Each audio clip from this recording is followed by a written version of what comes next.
Hey everyone, welcome to another awesome video on money tips to stop living paycheck to paycheck. If this is your first time here, my name is Unwana Udoh.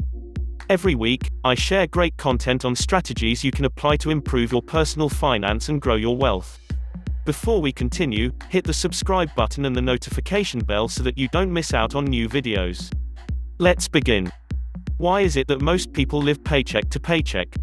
People place the blame on not making enough money, however, this is further from the truth. For some people, by the time they receive their paycheck, the funds have already been spent. There are many factors that contribute to us living paycheck to paycheck. How do you stop the vicious cycle of living paycheck to paycheck? It all begins with changing your mindset. Changing your mindset helps you refocus your attitude and relationship with money. If you do not change your relationship with money, you will forever be a slave to money. In order to get ahead, you must master money and have money work for you. You must give your money direction, otherwise, you will squander your money on frivolous things. You must see money as a tool and use it as such. Here are money tips to stop living paycheck to paycheck. Number 1. Create a budget. A budget is basically a money plan, outlining your financial goals. Having a budget ensures that you set and achieve your financial goals. The main idea in budgeting is for you to put aside a certain amount of money for expected as well as unexpected costs. Simply put, budgeting means an estimation of your monthly expenses based on your previous bills. The first step is to figure out your total monthly income from all sources. Next, figure out all your fixed expenses such as car payments, mortgage, rent, insurance, etc. The main key is tracking all your expenses throughout the month so you know where your funds are going. Proper documentation of your spending will enable you to develop an effective budget.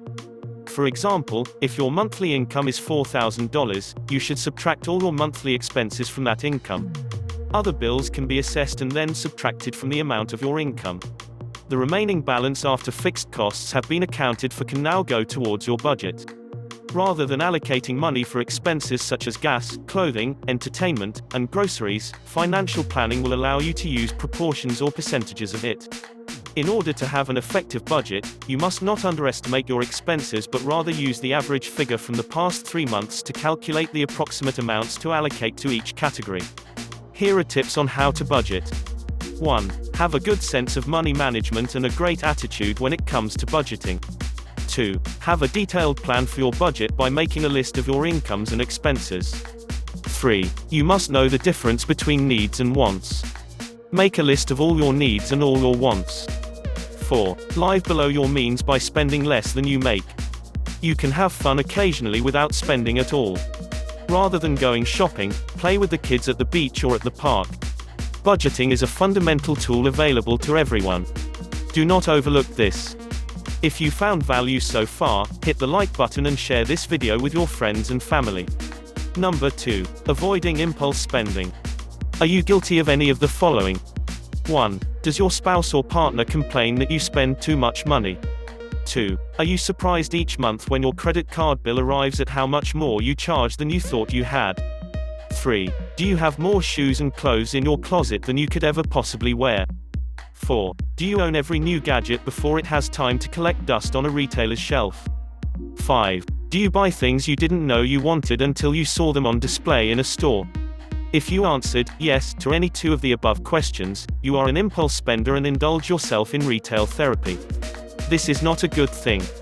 It will prevent you from saving for the important things such as a house, a new car, a vacation, or retirement. You must set some financial goals and resist the temptation of spending money on items that really don't matter. Impulse spending will not only put a strain on your finances but your relationships as well. To overcome this problem, you must learn to separate your needs from your wants. We are bombarded 24 hours a day with advertising by marketers. The trick is to give yourself a cooling off period before you buy anything. Next time you go shopping, make a list and take only enough cash to pay for what you have planned to buy. Make sure to leave your credit cards at home. If you see something you think you really need, give yourself 2 weeks to think things over, and if at the end of this period you still feel the urge to buy it, then go ahead and buy it. By applying this simple solution, you will have more control over your personal finance and stop living paycheck to paycheck. Hope you found value so far. If you do, all I ask of you is that you subscribe to my channel, and let's grow this channel together. The next video on the screen contains information you will love. Click and watch that video now and I will see you there.